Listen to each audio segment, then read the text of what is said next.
Hi, my name's Phil and I like talking about politics, and in this video I'd like to discuss Dominic Cummings, considered by many to be the unelected bureaucrat that is the real power behind the current Brexit government. But first, if you find yourself enjoying the video, then please click the like button and subscribe to the channel.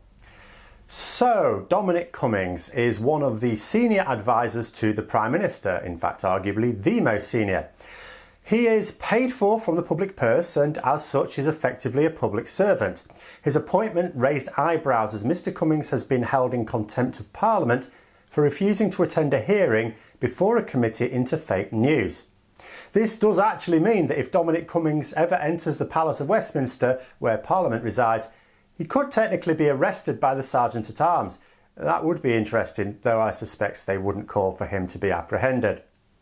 Now, he has also drawn criticism for his regular briefings on government policy. Advisors are supposed to be in the background. They advise the Prime Minister on policy options. This is all very proper. Nobody is suggesting that the Prime Minister be allowed to form policy without advice, and it's also a given that the Prime Minister should be able to appoint whichever advisors he or she sees fit. But those advisors are not supposed to announce government policy. Cummings hasn't merely defended policies that Johnson has already revealed, he has sometimes been the first to reveal them.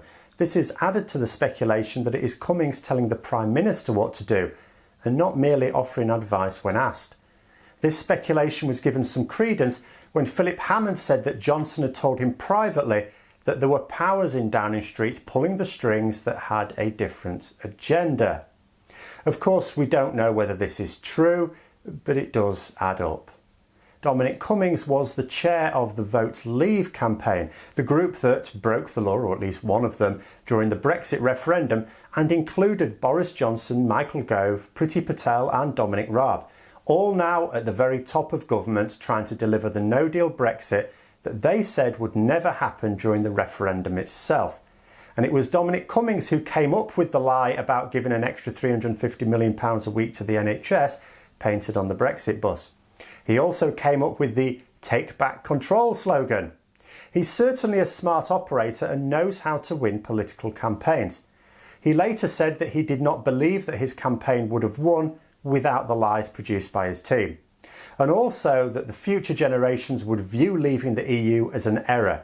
He described the decision as frankly dumb. He also attacked members of the ERG as being useful idiots for the Remain side. He said that their bullshit has helped only the Remain campaign over the past few years. He also described the decision to trigger Article 50 before deciding a negotiating position as like putting a gun in your mouth and pulling the trigger.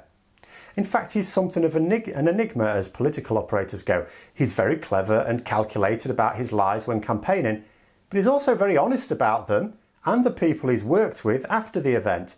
He described David Davis, for example, the first Brexit secretary, as being as thick as mince.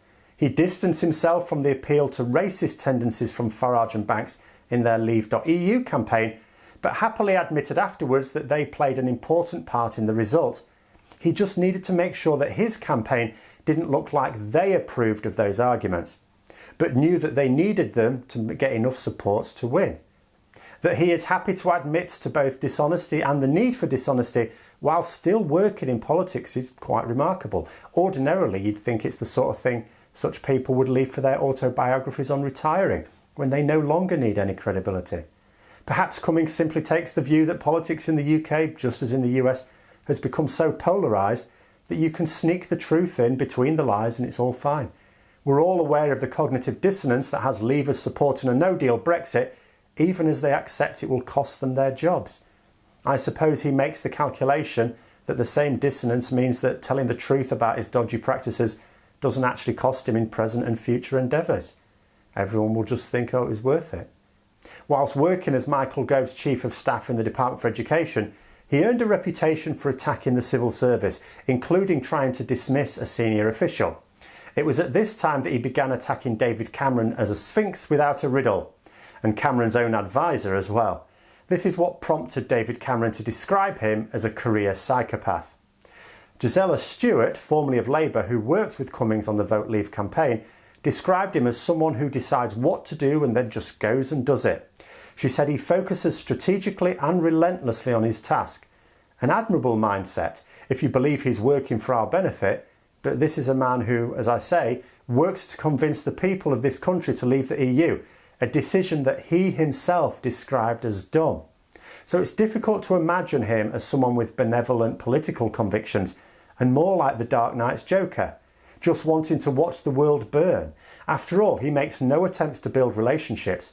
He attacks everyone, not just the political enemies of his employers, but his employers themselves.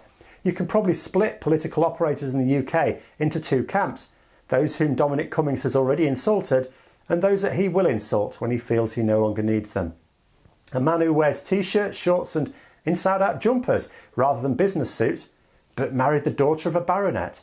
I suppose a typical Brexiteer in trying to appear like an ordinary person, but in reality being a member of the wealthy elite.